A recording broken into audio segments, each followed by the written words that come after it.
नालागढ़ में भारतीय जनता पार्टी के नेता केएल ठाकुर के स्वागत समारोह में नालागढ़ पहुंचे नेता प्रतिपक्ष जयराम ठाकुर ने कहा कि जब 4 जून को लोकसभा और हिमाचल के विधानसभा के उपचुनाव के परिणाम आएंगे तो देश और प्रदेश में भाजपा की सरकार बनेगी। सुक्खू सरकार के पास अब न बहुमत बचा है और न ही जनता का भरोसा। कांग्रेस ने सत्ता में आने के बाद प्रदेश के हितों से किनारा कर लिया। सरकार सिर्फ मित्रों की सरकार बनकर रह गई है। पिछले 1.5 साल से हिमाचल में ऐसी सरकार चल रही है जिसे जनता के हितों से कोई सरोकार नहीं है, न प्रदेश की मातृशक्ति से है और न ही युवा शक्ति से। सत्ता में आते ही मुख्यमंत्री ने एक के बाद एक जन विरोधी निर्णयों की झंडी लगा दी। सत्ता में आते ही मुख्यमंत्री ने एक के बाद एक जन विरोधी निर्णयों की झड़ी लगा दी। हजारों की संख्या में संस्थान बंद करने से हजारों युवाओं को नौकरी छीनने का पहला काम सुक्खू सरकार ने किया।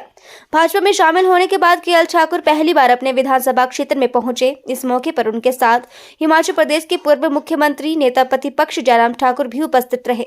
स्थानीय जनता और पदाधिकारियों ने सभी नेताओं का भव्य स्वागत किया। केएल ठाकुर भारतीय जनता पार्टी के वरिष्ठ सिपाही हैं। नालागढ़ की जनता उन्हें भरपूर आशीर्वाद देगी। उन्होंने कहा कि सरकार चुने हुए प्रतिनिधियों का अपमान कर रही थी और मित्रों का सम्मान कर रही थी। मुख्यमंत्री अब प्रदेश में प्रतिशोध की राजनीति कर रहे हैं। हमारी भी 5 साल सरकार रही, हमने प्रतिशोध की राजनीति को खत्म किया। अपने सम्मान की लड़ाई लड़ने पर अपने ही साथी के खिलाफ मुख्यमंत्री ने मुकदमे दर्ज करवाए।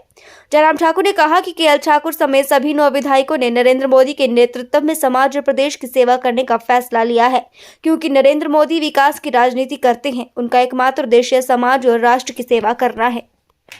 एक लाइन में बात करें।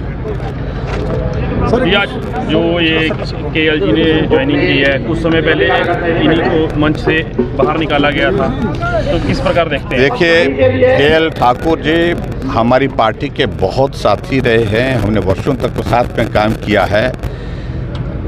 पार्टी से एक दौर ऐसा आया था जब टिकट नहीं हो पाया था, तब भी इन्होंने जो है चुनाव लड़ करके कुछ भी पार्टी के खिलाफ नहीं बोला था।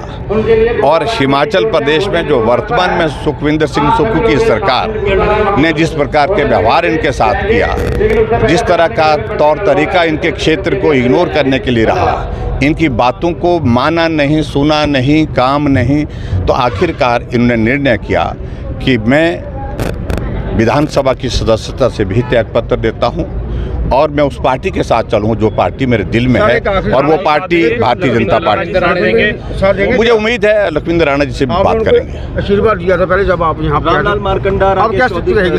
जीतेंगे। कितनी सीटों पर आश्वस्त हैं आप? हम आश्वस्त हैं। हिमाचल प्रदेश में जब चुनाव होगा, प्रदेश में भी भाजपा की सरकार होगी और दिल्ली में भी भाजपा की सरकार, नरेंद्र मोदी जी प्रधानमंत्री बनेंगे। सुक्खू जी बार-बार बोल रहे हैं कि बीजेपी तोड़ने का काम कर रही है, सर क्या कहेंगे इसके बारे में आप? देखो, जो अपनी पार्टी को संभाली है वो टूटी हुई है।